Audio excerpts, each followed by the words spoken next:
थेट जाऊयात, अजित पवार सध्या बोलतायत। हे का तुम्हाला मी सांगतो, तुम्ही असं काही दाखवता की हे काहीतरी नवीन आहे। आजपर्यंत अनेकदा निवडणुकीमध्ये अशा प्रकारच्या गोष्टी घडतात, त्याच्यात वेगळं काही नाही आहे। आणि आता आम्ही निघालेलो आहे सगळेजण, आज वोटिंग आहे, आज अधिवेशनाचा शेवटचा पण दिवस आहे। नाही, आम्ही आमचे फक्त आमदार जे आहेत आणि आमचे सहयोगी आमदार संजय मामा शिंदे, देवेंद्र भोयर असे सगळे आम्ही एकत्र आहोत आणि आम्ही एकत्र राहून आमचे दोन्ही उमेदवार निवडून आणण्याच्या करता मनापासून प्रयत्न करतो। चर्चा सातत्याने महाविकासाकडे केली जाते, कुठेतरी आमची मतं कुठल्याही जाणीवपूर्वक महायुती चर्चा करते, कारण अरे कशाला कोण करेल? खरं सांगू का, अलीकडं काही लोकांना काही तर बोलायला विषय नाही तरी काही त्याच्यामुळे काहीतरी बोलायचं आणि कारण नसताना समाजामध्ये गैरसमज निर्माण करायचे, असं कुठलंही काही नाही आहे।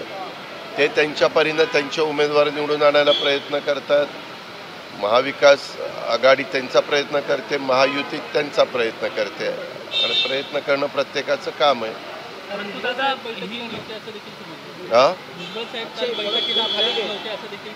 काय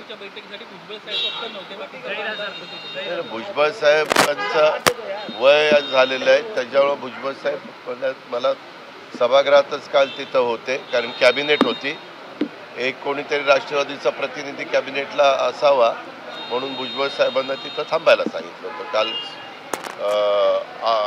अधिवेशन बहुतेक आज संस्थगित होईल असं वाटतंय। मग मी कॅबिनेटला नव्हतो, त्याच्यामुळे कॅबिनेटला काय विषय झाला मला माहिती नाही, पण तो विषय होता कॅबिनेटला। महाविकास आघाडी देखील कॉन्फिडंट आहेत या सगळ्या असणार ना। ते म्हणतात की विरोधक सत्ताधाऱ्यांचे आमदार आमच्या संपर्कात आहेत असं सातत्याने ते बोलतात। 4 वाजेपर्यंत थांब ना, एवढी काय तुला घाई झाली?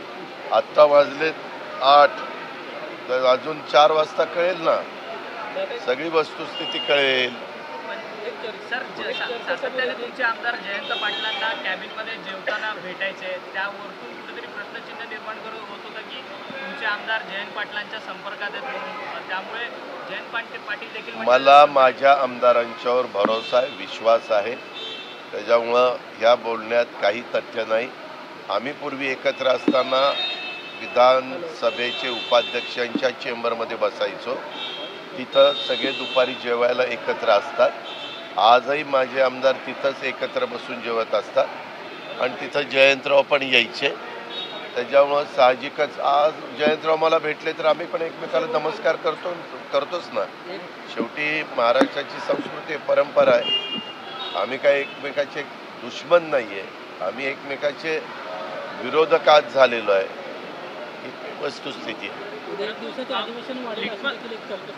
माझ्या माहितीप्रमाणे मला माहिती नाही, बहुतेक माझा अंदाज आहे, अर्थात तो कामकाज सल्लागार समितीचा आणि कॅबिनेटचा विषय असतो, आज संपेल असं वाटतंय।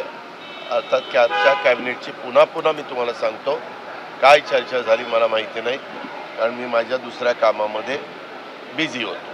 आपण पाहू शकतो अजितदादा या ठिकाणाहून आता निघालेले आहेत, इतर सर्व जे आमदार आहेत ते देखील या ठिकाणाहून ही समोरची मोठी ट्रॅव्हल जी आहे ती या ठिकाणी आणण्यात आलेली आहे। त्या ट्रॅव्हलच्या माध्यमातून हे सर्व आमदार जे आहेत ते आपल्याला जाताना पाहायला मिळणार आहे। ती बस नेमकी कशी आहे याची देखील आपण या ठिकाणी माहिती घेणार आहोत।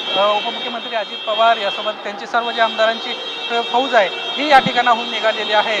सर्वात आधी मतदानासाठी पोहोचण्याचा राष्ट्रवादी काँग्रेस पक्षाचा हा प्रयत्न आपल्याला पाहायला मिळतोय। उपमुख्यमंत्री अजित पवार तर आपल्याला आपल्या आमदारांवरती पूर्ण विश्वास आहे, सगळे आमदार चेंबरमध्ये एकत्र जेवायला बसतात, आम्ही शत्रू नाही एकमेकांचे, असं अजित पवारांनी सांगितलंय। नमस्कार, मनसुद्धा तुझं ही वेगळ्याच प्रकारची मालिका तुम्हा सगळ्यांना खूप आवडली होती। याचा दुसरा सीझन कधी येणार अशी विचारणा झाली। प्रतीक्षा संपली आहे मित्रांनो, येतोय मनसुद्धा तुझाचा दुसरा सीझन। होय मनसुद्धा